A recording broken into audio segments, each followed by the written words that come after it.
વિરમગામ ભરવાડી દરવાજા એસોસિએશન દ્વારા કાળઝાળ ગરમી વચ્ચે ઠંડી છાશ તેમજ ઠંડા પાણીનું નિઃશુલ્ક વિતરણ કરવામાં આવ્યું હતું, જેમાં વિરમગામ ભરવાડી દરવાજા એસોસિએશનના વેપારીઓ તેમજ વિરમગામના આજુબાજુના ગામડાઓમાંથી ખરીદી કરવા આવતા લોકોએ આ ઠંડા પાણી તેમજ ઠંડી છાશનો લાભ લીધો હતો.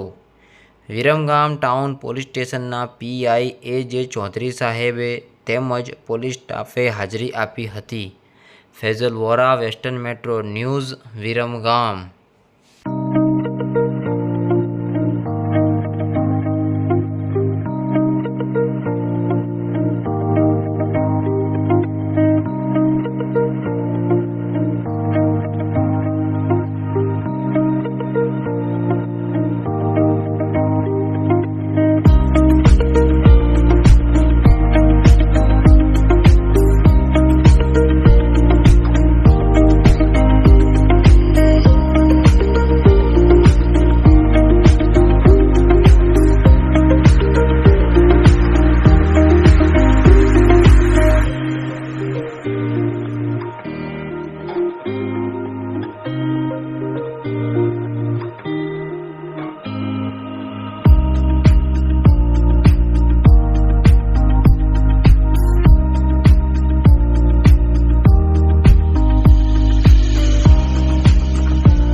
Thank you.